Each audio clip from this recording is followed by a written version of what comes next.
दोस्तों, मैं आज आपसे एक ऐसे टॉपिक पर बात करने जा रहा हूँ जो मुझे बहुत ही मोटिवेट किया। शायद आपने मेरा एक वीडियो इसके पहले भी देखा होगा। अगर आपने नहीं देखा तो वो मेरे चैनल्स पे जाके आप देख सकते हो, और मैं आपसे गुजारिश करता हूँ कि आप ये वीडियो को ज़रूर देखिए, क्योंकि हमारे लिए ये बहुत बड़ा एक मैसेज है कि एक छोटे से गांव के अंदर में एक एक्टिविटी शुरू हुई। कुछ दिन पहले मैं एक छोटे से गांव में विज़िट किया था, जो मैं भी आपको थोड़ी देर में बताऊंगा कि वहाँ क्या क्या एक्टिविटीज़ हुई और उन्होंने कैसे वो चीज़ को शुरू किया, जिसने मुझे बड़ा मुतासिर किया, बड़ा मोटिवेट किया। और मुझे ये चीज़ सोचने पर भी मजबूर की कि एक छोटी सी एक्टिविटीज़ को अगर शुरू किया जाए तो उसका कितना बड़ा इम्पैक्ट पड़ सकता है। यही बरूड़ तहसील है। तहसील के अंदर एक छोटा सा गांव है, पीपल खुट्टा करके उस गांव का नाम है। वहाँ पर तकरीबन 800 लोगों की आबादी है। बहुत ज़्यादा लोग नहीं हैं, सिर्फ 800 लोग हैं। 200 तकरीबन घर है और चौथी क्लास तक के मराठी मीडियम की ज़िला परिषद के स्कूल है। मराठी मीडियम, कोई इंग्लिश मीडियम नहीं है। मतलब बेसिक सहूलतें जो होती है, आपको तो पता ही है सरकारी स्कूल की क्या कंडीशन होती है, तो उसी तरीके से वहाँ की भी एक कंडीशंस है।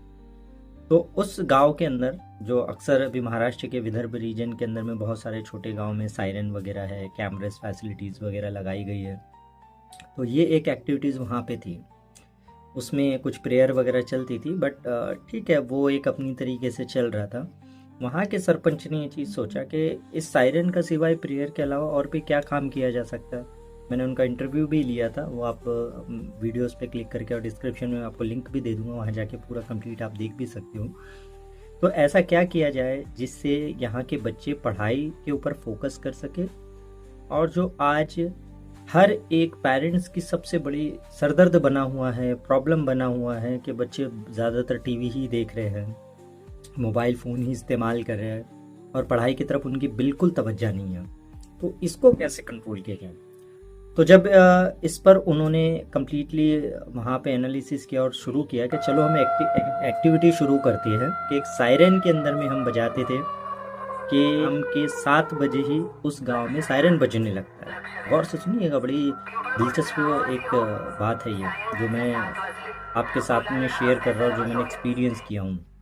और ख़ुद पर्सनली वहाँ पेरेंट्स से मिला, बच्चों से मिला, पूरे गांव का दौरा किया, और ये सब चीज़ें ग्राउंड लेवल पे जब चेक किए तो देखिए कि कितनी ज़्यादा हुआ। तो 7 बजे ही एक सायरन बजता है।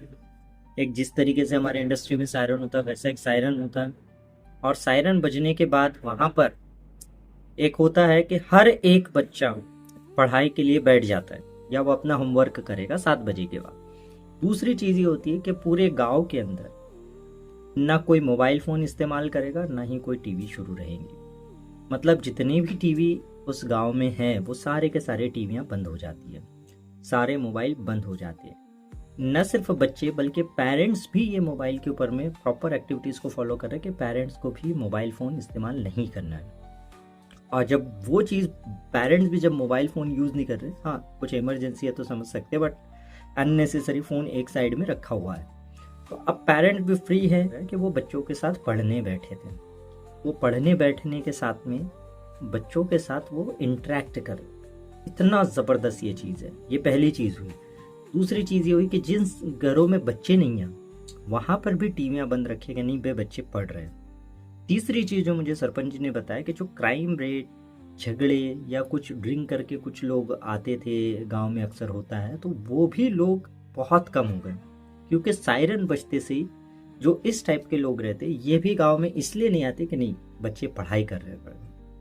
तो ये इतनी ज़बरदस्त एक्टिविटीज़ हुई कि उनको 1.5 से 2 महीने हुए, और बच्चों को धीरे धीरे उनका उन्होंने आदी बना लिया। अब इसमें छोटे बच्चे हैं, बड़े बच्चों को देख के छोटे बच्चे हैं, छोटे बच्चे 3-4 क्लास के भी हैं।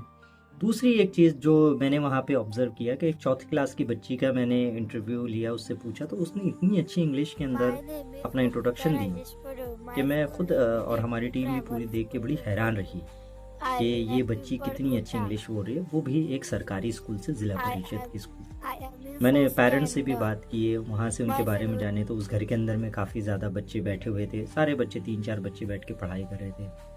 तो असल में कैसा है ना कि हमारे बच्चों के अंदर में, हमारे, ये ज़रूरी नहीं है कि आप कितने बड़े स्कूल में अपने बच्चों को डालते हो या कैसी आपकी स्कूल है।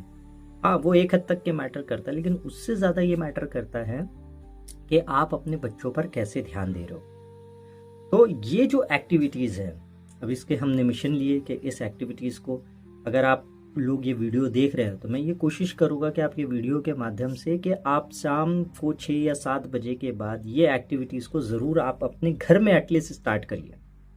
और अगर आपके एरिया के अंदर में कोई है वहाँ पे ये चीज़ आप कर सकते हो, तो हर एक एरिया, हर एक कॉलोनी, हर एक गली के अंदर में ये चीज़ होना चाहिए कि शाम को 7 बजे के बाद में बच्चे पढ़ाई के लिए बैठ जाएं, 7 से 9 10 बजे तक। उसके बाद जो काम करना है वो कर सकते हैं।